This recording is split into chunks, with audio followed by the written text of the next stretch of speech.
저는 그 대중교통으로 출퇴근을 하고 있는데요. 퇴근 시간 만원 지하철 안에서 특별한 사람을 한 명 보았습니다. 그 퇴근하면서 마지막으로 타는 지하철이 경전철입니다. 2칸짜리 기차 아시죠? 이 기차가 평소에는 괜찮은데 출퇴근 시간이 절묘하게 맞으면 지옥철로 변하게 됩니다. 이 2칸밖에 안 되기 때문에 탈 사람은 많고 근데 사람이 몰릴 때가 또 몰리더라고요. 환승역마다 사람들이 막 쏟아져 들어오는데 시간을 잘못 맞추면 정말 10분 동안 곤욕을 겪게 됩니다. 그런 지하철 안에서는 인간의 본성을 보게 됩니다. 좀 들어가자 이러면서 소리 지르면서 비켜달라고 하는 사람이 있고, 우리가 더 비킬 데 없다면서 안 된다고 막 저항하는 그런 사람들이 있습니다. 몸싸움이 일어납니다. 여기저기서 때로는 욕설도 막 터져 나옵니다. 무서워요. 저도 막 무서워요. 성인 남자인데도 무서운 지하철로 변하는 걸 경험하게 됩니다. 그런데 그 지하철 안에서 저는 천사를 봤습니다. 어떤 젊은 여자분이었는데 얼굴에서 빛이 확 나는 거예요. 다들 울상 죽상 막 이렇게 돼가지고 씩씩거리고 있는데 이 여성분은 어떻게 된 건지 천사의 얼굴을 하고 거기 서 있는 겁니다. 그분 손에는 케이크가 들려 있었어요. 케이크. 네, 어떤 상황인지 아시겠죠? 누군가의 생일을 축하해 주기 위해서 지금 케이크를 사서 퇴근하는 길인 것 같습니다. 아마 어머니의 생일이거나 또는 사랑하는 남편의 생일, 아니면 사랑하는 자녀의 생일을 축하하기 위해서 케이크를 사서 가져가는 거죠. 지옥철 안에서 너무나 밝고 행복한 얼굴을 하고 있던 그분은 바깥 상황이 아무리 험악하고 불편해도 개의치 않는 것 같았습니다. 그녀의 마음속에는 기쁨과 기대와 설렘으로 가득 찬 것 같았습니다. 여러분, 같은 일을 하더라도, 똑같은 일을 하더라도 어떤 사람은 억지로 하는 사람이 있고요, 어떤 사람은 마음에 자기가 원해서 하는 사람이 있습니다. 분명히 그 두 사람의 얼굴이 차이가 나게 되어 있습니다. 여러분은 요즘 어떤 일에 관심을 갖고 힘을 쏟고 계십니까? 그 일을 할 때 여러분은 어떤 마음으로 그 일을 하고 계십니까? 오늘 성경 말씀 에베소서 1장에는 행복해 하시는 하나님이 등장합니다. 좀 말이 이상한가요?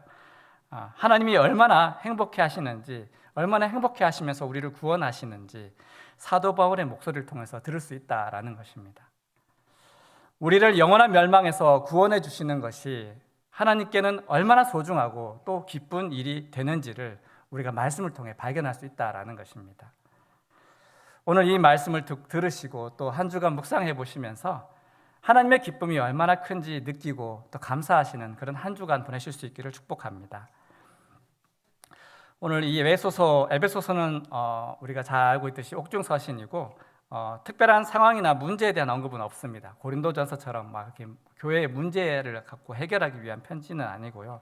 보통 바울의 서신들은 그 받는 교회들이 정해져 있기 때문에 그 교회의 특별한 문제들에 대한 해결책들을, 성경적인 해결책들을 바울이 이야기하는 것들이 이제 일반적인데, 그런데 에베소서의 경우에는 모든 교회 성도들이 다 보기를 원하였습니다. 에베소 교회를 비롯한 다른 모든 교회들이 이 편지를 돌려서 보면서 함께 읽어서 도움을 주고자 했던 것입니다. 화면을 보시기 바랍니다. 바울은 에베소서에서 여러 가지 주제들을 다루고 있습니다. 선택, 예정, 양자됨, 계시, 기업, 인치심, 그리고 통일, 연합, 일치, 화해, 종말, 새 창조. 우리가 알고 있는 기독교의 교리에 대한 아마 처음부터 끝까지를 다 다루고 있지 않나 싶습니다. 이렇게 다양한 이야기들을 다루고 있는 이유는 하나님을 믿게 된 이방인 성도들에게 하나님이 선민 이스라엘만 구원하기 원하시는 게 아니라 이방 민족들까지 모두 구원하실 계획을 처음부터 하나님은 갖고 계셨다라는 것을 설명하기 위해서입니다. 누구까지요? 이방 민족들까지도. 하나님은 이방인들도 다 구원하시는 게 바로 하나님의 계획이었다라는 것입니다. 그리고 이 에베소서의 가장 큰 특징이 뭐냐 하면 그분의 계획은 교회라는 그 기관을 통해서, 교회라는 특별한 기관을 통해서 이 땅 가운데 실현되어진다는 사실을 강조하고 있다라는 겁니다.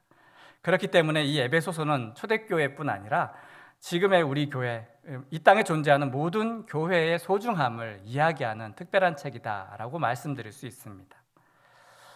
초대교회 모든 성도들이 돌려보기 원했던 이 책 에베소서, 초대교회들이 공통적으로 겪고 있는 문제를 이야기하고 있습니다. 그게 무엇이냐 하면 출신에 관한 문제, 유대인이냐 유대인이 아니냐 하는 것입니다. 초대교회 성도들의 마음 가운데 이것이 계속해서 불편을 주고 있었던 것이죠. 유대인들은 이렇게 생각합니다. 자기가 원래 선택받은 민족이다. 우리는 조상대대로 하나님이 특별히 택하신 민족이다. 우리가 진짜 하나님 백성이다라는 어떤 특권의식을 가지고 있었습니다. 그래서 이방인들에 대한 차별의식을 알게 모르게 갖고 있었습니다. 하지만 이제 이방인들, 유대인이 아닌 다른 민족 이방인 그리스도인들은 그리스도의 십자가 대속의 은혜로 우리도 하나님 자녀됐다, 우리도 똑같은 한 형제가 된 것 아니냐라고 말하면서 자기들을 차별 대우하고 있는 유대인 그리스도인보다 더 열심히 교회에서 봉사하고 섬기고 일하고 있었던 것입니다. 로마서를 보면 원가지와 접붙임 받은 가지 이야기 나옵니다. 이게 이들 간의 어떤 갈등에 대해 사실은 깔고 있는 이야기입니다. 이방인과 유대인 간의 갈등, 그것이 초대교회가 안고 있는 큰 숙제였습니다. 하지만 사도 바울은 이 문제에 대해 분명한 답을 알고 있었습니다. 분명한 확신을 갖고 있습니다. 그래서 이렇게 말합니다. 나는 이방인의 사도가 되었습니다. 이방인의 사도입니다 라고 자신을 자신 있게 소개합니다. 로마서 11장 13절 14절 말씀을 우리가 화면을 보면서, 현대인의 성경인데요, 같이 한번 읽어보겠습니다. 나는 이방인 여러분에게 말합니다. 내가 이방인의 사도가 되었으니 내 직분을 자랑스럽게 여깁니다. 나는 어떻게 해서든지 내 종족의 마음속에 질투심을 불러일으켜 그들 가운데 몇 사람이라도 구원하기를 바라고 있습니다. 자신 있게 자기가 이방인의 사도라고 이야기합니다. 열심히 이방인들을 전도하면 자기 동포 유대인들 또한 열심을 낼 수 있길 기대하고 있습니다. 이방인들이 구원받는 모습을 보면서 질투를 해서라도까지 아직 유대인들 중에 아직 그리스도를 주님으로 영접하지 못하고 있는 사람들이 도전받고 주님을 영접할 수 있기를 바라면서 그렇게 열심히 일하고 있었던 것입니다. 좋은 열심이죠. 너무 좋은 열심입니다. 좋은 모습입니다. 우리 젊은 자녀를 키우시는 부모님들이 공통된 관심사, 우리 아이를 어느 학교 보내면 좋을까? 저도 지금 고3이 있고 중3이 있고, 네, 초등학교 졸업반이 또 있는데, 이놈들이 좀 좋은 명한학 분위기 좋은 학교 갔으면 좋겠다라는 그런 관심을 갖고, 어떤 학교 보내면 좋을까? 네, 다들 공부하는 분위기라면 우리 아이도 자연스럽게 그 분위기에 편승해서 공부를 하게 될 테니 내 아이 좋은 학교 보내고 싶다, 그런 관심들을 많이 가지고 계실 겁니다. 직장 생활도 그렇지 않습니까? 자기가 속해 있는 그 부서의 부장님, 과장님들이 만약에 근무 시간에 게으름 피우고 나가서 딴짓하고 또 자리에 앉아서는 컴퓨터 게임하고 주식 차트 보고 있고, 만약 이런 부서에 내가 속해 있다면 아무리 신입사원이 열심을 가지고 있다 해도 열심히 일할 수 있을까요?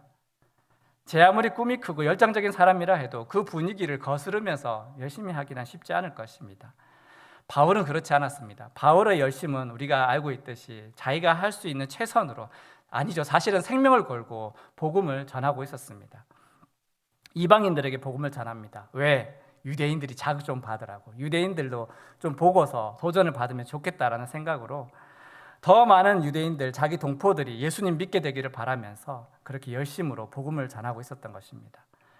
교회를 통해서 하나님은 유대인이나 이방인이나 차별 없이, 상관없이 구원하기 원하시고, 이것은 태초부터 하나님 계획해 놓으신 것이다, 이것이 처음부터 하나님 계획하신 것이다 라는 것을 이 에베소서를 통해서 모든 초대교회 성도들에게 이야기하였던 것입니다. 오늘 말씀이 속해 있는 이 본문 에베소서 1장 3절에서 그리고 14절까지, 읽지는 않았지만 14절까지는 사실 헬라어 원문에서는 한 문장이다라고 말합니다. 여러분, 우리가 읽었잖아요. 우리 번역 성경은 나눠져 있는데요, 헬라어 성경은 이게 통으로 한 덩어리 한 문장이라고 합니다. 잘 안 믿기시죠? 성경에, 우리가 들고 있는 성경, 번역 성경에 1장, 2장, 3장, 4장, 1절, 2절, 3절, 4절, 이 절이 사실은 나눠진 지가 얼마 안 됐습니다. 장은 아마 14세기 정도 나눠졌을 거라고 이야기를 하고, 절은 16세기 정도, 성경이 쓰여진 건 AD 1세기, 2세기인데 이때까지 장절 없이 오다가 이제 근대 책을 만들려고 하다 보니까 장과 절을 매긴 거죠. 그러니까 그림을 한번 보여드리겠습니다. 네. 성경 사본인데요. 왼쪽 게 구약 성경 신의 사본, 시나이 사본이고 오른쪽이 신약 성경 사본인데 글씨가 잘 보이실까요? 왼쪽이 히브리어고 오른쪽이 헬라어, 고대 헬라어인데 히브리어의 특징 여러분 느껴지세요? 이 글자 다 붙어 있습니다. 지금 싹 다 붙어 있습니다. 지금 절이 나눠져 있는 거 절 나눠진 거 아닙니다. 이게 쭉 이어져서 그냥 쭉 갑니다. 이거 어떻게 번역했을까요? 네, 이게 사실은 구전 입으로 전해지던 그 말을 글로 옮긴 것이기 때문에 유대인들은 다 읽을 수 있습니다. 외울 수 있습니다. 사실 띄어쓰기는 안 돼 있지만 그들은 다 알고 있는 의미가 분명히 나눠지는 글들이고요. 오른쪽 그리스어 이 사본을 보시면 이게 우리가 알고 있는 ABCD의 기원이죠, 그렇죠? 이 그리스어인데 잘 보시면 아주 작은 띄어쓰기가 있습니다. 띄어쓰기는 있습니다. 그런데 절과 구문을 나눌 수 있는 쉼표, 마침표 이런 기호가 없어요. 문장 기호가 없습니다. 그러니까 저것도 사실은 쭉 이어져서 있는 그런 글이라고 생각할 수 있습니다. 쉼표가 없으니까, 마침표가 없으니까 이걸 의미 단위로 끊어야 되는데 읽으려면 끊어야 되는데 이거 어디서 잘라서 어떻게 해석해야 되는지 참 어려운 면이 많은 다른 신약 성경들도 좀 그런 면이 있지만 특별히 에베소서 1장 3장은 정말 이 의미를 끊기가 어렵다고 합니다. 그래서 이 번역 성경, 한글, 영어 여러 번역 성경들을 이렇게 비교해 보시면 조금씩 내용이 다른 걸 알 수가 있습니다. 어떻게 끊느냐에 따라서 내용이 조금씩 달라지는 겁니다. 전혀 다른 뜻이 되는 건 아닌데 뭐가 뭐를 수식받느냐에 따라서 뜻이 좀 달라집니다. 바울이 왜 이렇게 1장에서 긴 문장으로 아주 긴 호흡으로 글을 썼느냐라는 거죠. 저는 이제 그걸 한번 이야기 드리고 싶은데 이야기가 끝날 듯 하면서도 끝나지가 않고 이어지고 또 이어지는 방식으로 바울이 원래 그렇게 글 쓰는 사람이 아닌데 물론 수식하는 말을 좋아하긴 하지만 이렇게 긴 문장으로 무슨 생각으로 이렇게 글을 썼느냐라는 겁니다. 바울에게는 어떤 특별한 의도가 있었다는 것입니다. 우리 이렇게 한번 생각해 보면 어떨까요? 바울은 초대교회 성도들에게 자신이 느낀 감동을 전하고 싶었던 겁니다. 마치 시를 쓰듯이 어디에서 마침표가 찍힐지 모르겠지만 교회를 생각할 때, 성도들을 생각할 때 바울의 마음속에 넘치는 감동이 있었던 거죠. 하나님 주신 은혜를 생각하니까 이들을 바라보니 너무 큰 감동이 그 안에 있었던 겁니다.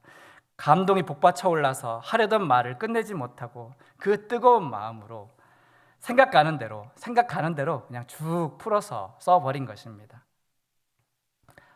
한번 따라해 보시면 저를 한번 따라해 주시면 감사하겠습니다. 하늘에 속한 신령한 복.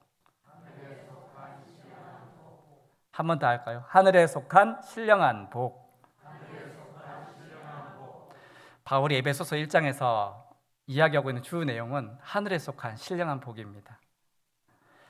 하나님이 우리에게 주신 하늘에 속한 신령한 복을 찬양하고 있습니다. 성도에게만 허락된 이 놀라운 은혜, 우리에게 주신 신령한 복을 생각하면서 감격에 젖어서 그 충만한 감동으로서 한 필 한 붓으로 쭉 그냥 생각나는 대로 써 내려간 것이죠.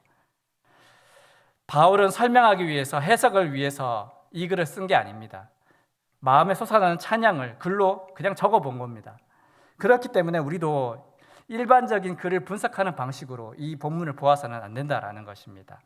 우리 또한 바울이 느꼈던 그 감격, 그 감동을 함께 한다는 생각으로 우리도 마음문을 활짝 열고서 좀 논리적으로 문장은 잘 안 되지만 뭔가 이렇게 잘 안 끊어지지만 그래도 그냥 바울처럼 천천히 즐기면서 한번 따라가 보자라는 것입니다.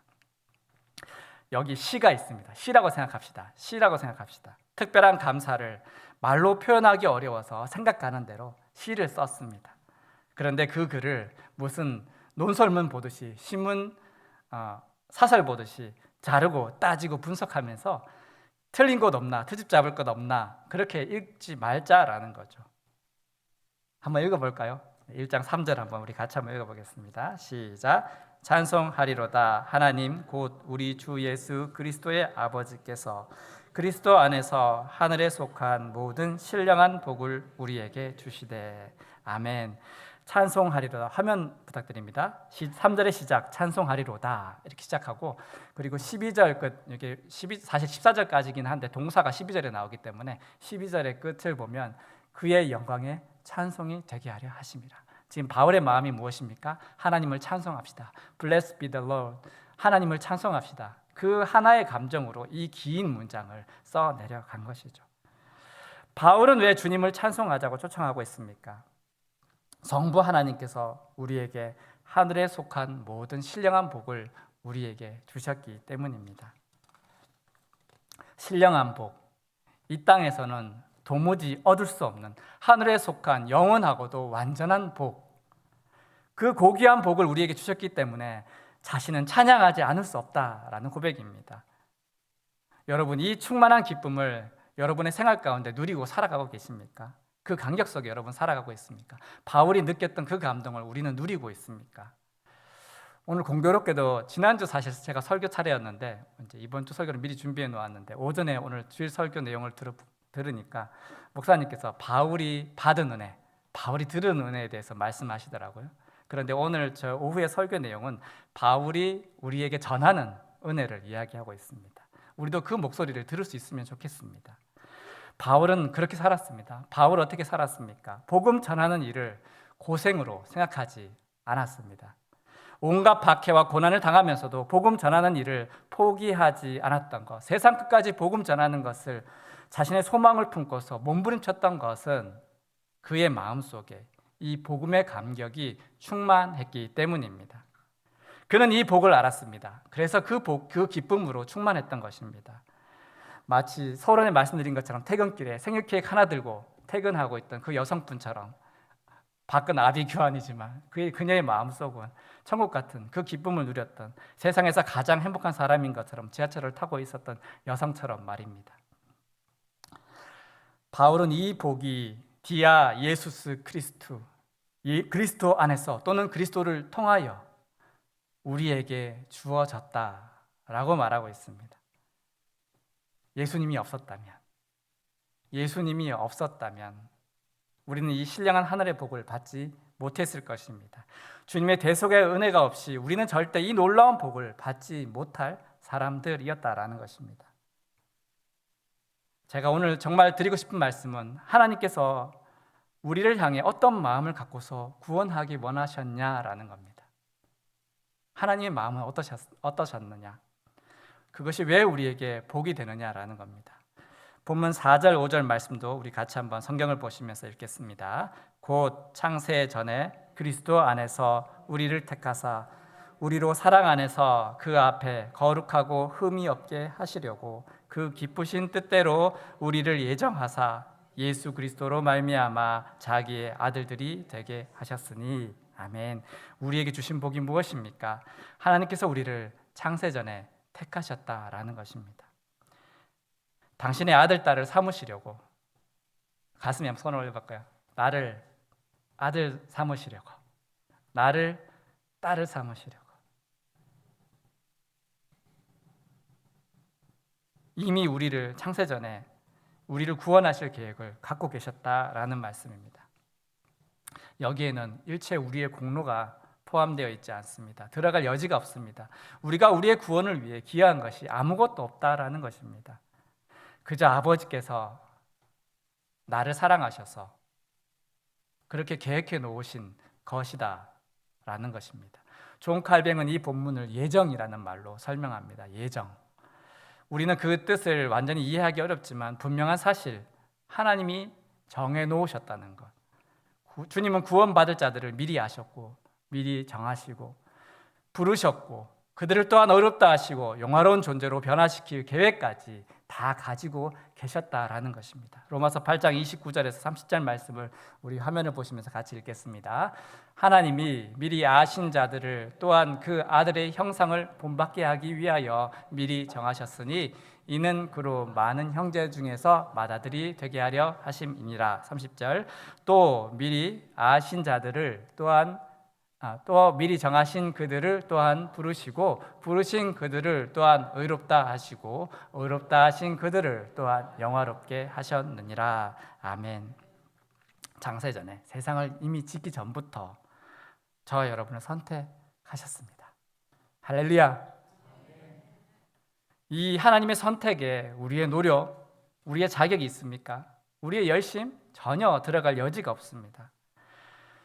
믿지 않는 사람들은, 하나님을 모르는 사람들은 이렇게 말합니다. 신의 선택을 받기 위해서, 신의 마음에 들기 위해서 열심을 내는 것, 특별한 정성을 바쳐야지만 구원을 받을 수 있다라고 생각하는 게 일반적인 종교의 모습 아닙니까?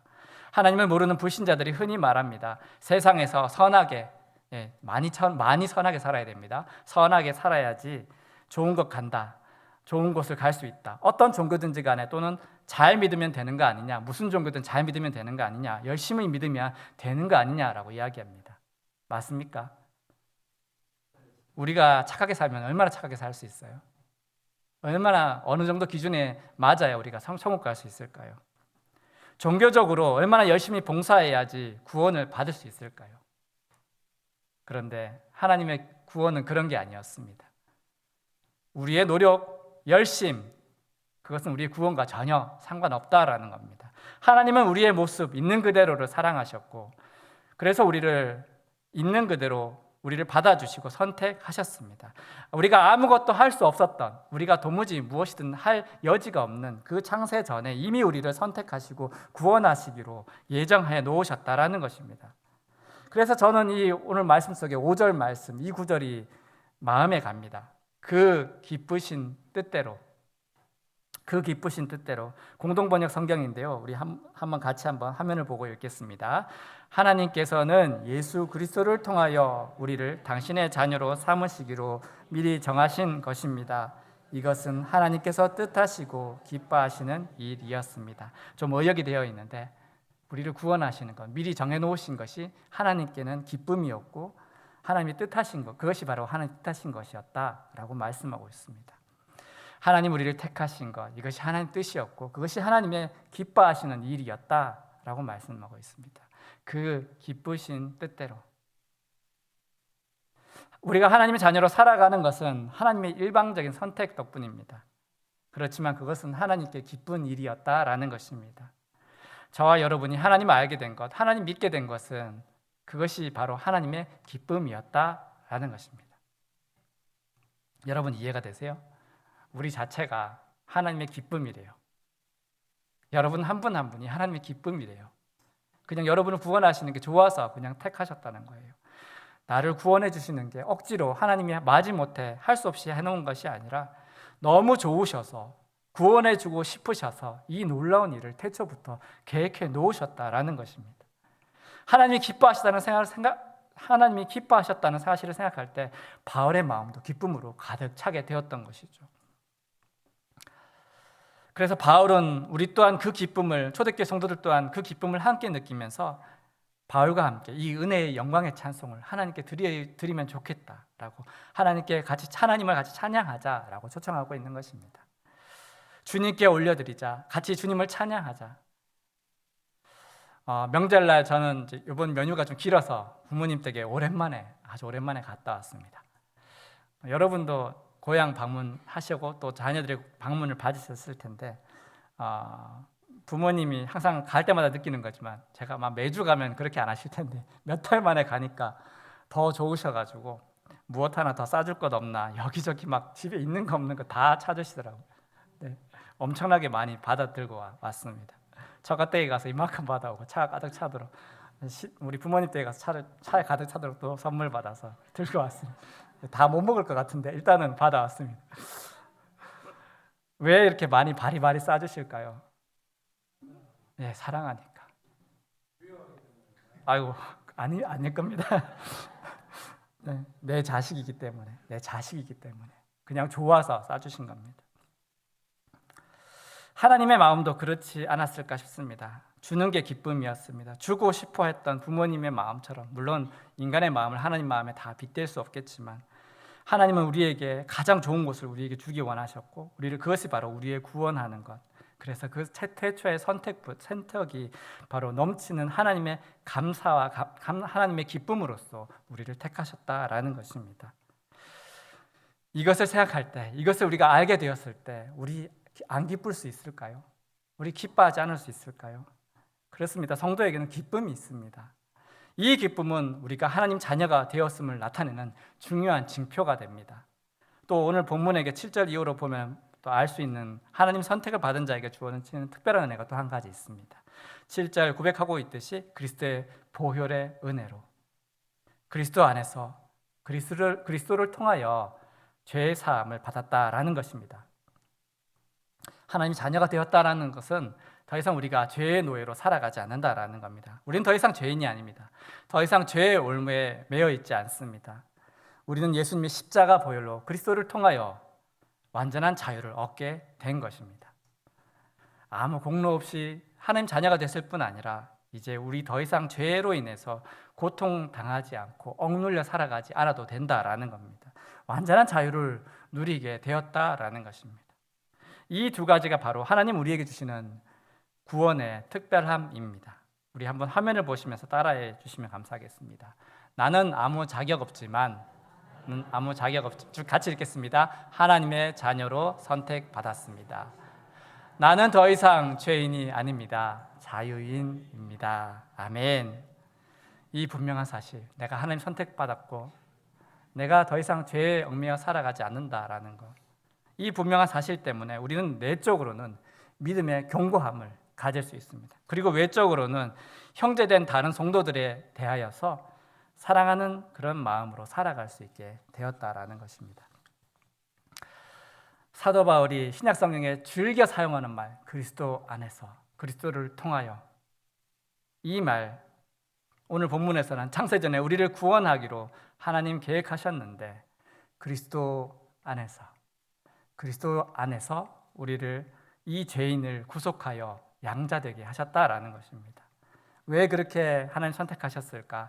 하나님의 은혜의 영광을 찬송하게 하려는 것입니다. 6절과 14절 말씀에 말씀하고 있는 것처럼 하나님의 그 은혜를 찬송하게 하려는 것입니다. 성도는 비록 죄 많은 이 땅 가운데 살아가고 있습니다. 하지만 우리가 그리스도 안에 있기 때문에 우리는 이 땅에 속하지 않고 하늘에 속하여 살아가는 사람들입니다. 우리의 소속은 저 하늘에 있다라는 것입니다.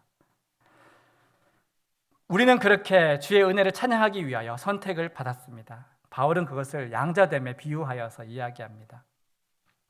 바울은 로마 시민이었죠. 로마 시민. 그는 로마의 법을 잘 알고 있었습니다. 그래서 양자됨이라는 특별한 단어를 사용합니다. 신약 성경 다른 곳에는 한 군데도 안 나옵니다. 바울만 사용한 표현입니다. 양자 삼는다라는 것. 로마법에 따르면 로마 시민권을 가진 사람만 양자를 삼을 수 있습니다. 그렇게 양자를 삼은 사람은 로마 시민권을 물려받게 됩니다. 입양한 자녀에게도 친자녀와 동일한 법적 권한을 보장해 줍니다. 네, 양자가 뭔지 아시죠? 자기 자녀가 친자식이 아니지만 양자로 드리게 되면 그 사람도 로마 시민으로 권리를 인정받게 됩니다. 양아들은 자신을 입양한 아버지의 이름을 물려받고 그의 모든 재산도 다른 형제들과 동일하게 상속을 받을 수 있습니다. 로마인들은 이 관습을 잘 알고 있었기 때문에 사도 바울이 하나님께서 성도들을 양자 삼으셨다라는 표현으로 이야기합니다. 휴오데시아, 양자 삼음이라는 단어를 사용해서 우리의 구원의 특별함을 설명하고 있습니다. 원래 우리는 하나님 자녀가 아닌데 양자로 삼으셨다. 그리스도를 통하여 우리를 양자로 삼으셨다. 우리는 원래 진노의 자식인데 죄로 멸망받아 마땅한 자들인데 우리를 사랑하셔서 이 진노와 멸망의 자식들을 당신의 양자로 삼아 주셨다라는 것입니다. 양자 삼음, 이것은 우리 예정에 대해서 우리가 공부를 하면 알 수 있지만 양아들이 되는 사람의 어떤 노력이나 자격 이런 것과 전혀 상관이 없습니다. 그저 아버지가 자식 삼고 싶은 마음이 있으면 누구든지 그 기쁘신 뜻대로, 아버지의 그 기쁘신 뜻대로 양자를 삼을 수 있는 것입니다. 에베소서는 그것을 말하고 있습니다. 하나님이 유대인이나 이방인이나 차별 없이 하나님의 기쁘신 뜻 가운데 구원하기로 예정해 놓으셨다라는 것입니다. 로마의 역사를 보면 어떤 로마 사람들은 심지어 전쟁 가운데 얻은 포로 중에서도 양자를 삼기도 했다고 합니다. 포로이지만 너무 얘가 착해서 마음에 들어서 양자를 삼습니다. 자신의 마음에 드는 사람을 포로이지만 양자로 삼아서 자신의 신분도 물려주고 자신의 재산도 물려주었다라는 것입니다. 하나님께서 우리를 양자로 삼으신 것은 그런 것입니다. 전적인 당신의 주권으로서 우리를 양자로 삼아주셨고 후사가 되게 하셨습니다. 우리를 하나님의 유업을 이어받을 자로 삼아주셨습니다. 천국을 기업으로 받을 자로 정하여 주셨습니다. 이제 우리가 양자된 우리들은 하늘의 형상을 입게 되었고 주님과 함께 마지막 날, 요한계시록은 분명히 약속하고 있습니다. 마지막 날 이 세상을 심판하게 될 것이다. 하나님의 권리를 우리도 이어받게 될 것임을 약속해 주고 있습니다. 바울은 이것을 생각할 때 그 마음속에 놀라운 기쁨을, 하나님 주신 그 은혜의 기쁨을 우리에게 함께 찬양하자라고 이야기하고 있습니다. 여러분 일상 가운데 이 기쁨을 누리고 계십니까? 오늘 하루만 지나면 내일만 되면 다시 우리 일상으로 돌아가지 않습니까? 치열한 나의 삶 가운데 결코 웃을 수만은 웃고만 살아갈 수 없는 그 세상을 우리가 살아가야만 하지만 몸도 아프고 내가 만난 사람들 스트레스 덩어리고 사실은 오늘 집에 가는 길도 머리가 아파옵니다. 집안일이 막 이만큼 쌓여 있을 겁니다. 저는 가서 도와야 되거든요. 식구가 많다 보니까 어쩔 수가 없습니다. 스트레스 받을 일 투성입니다. 하지만 바울이 그 마음속에 하나님 주신 그 은혜를 생각할 때 기뻐했던 것처럼 우리도 그렇게 기뻐했으면 좋겠습니다. 하나님 나를 어떤 사람으로, 어떤 사랑으로, 어떤 기쁨으로 나를 당신의 자녀로 삼아주셨나, 그 감동과 그 기쁨을 잊지 않고 우리 일상 가운데서 하나님의 영광을 찬양하며 살아가실 수 있기를 주님의 이름으로 축원드립니다.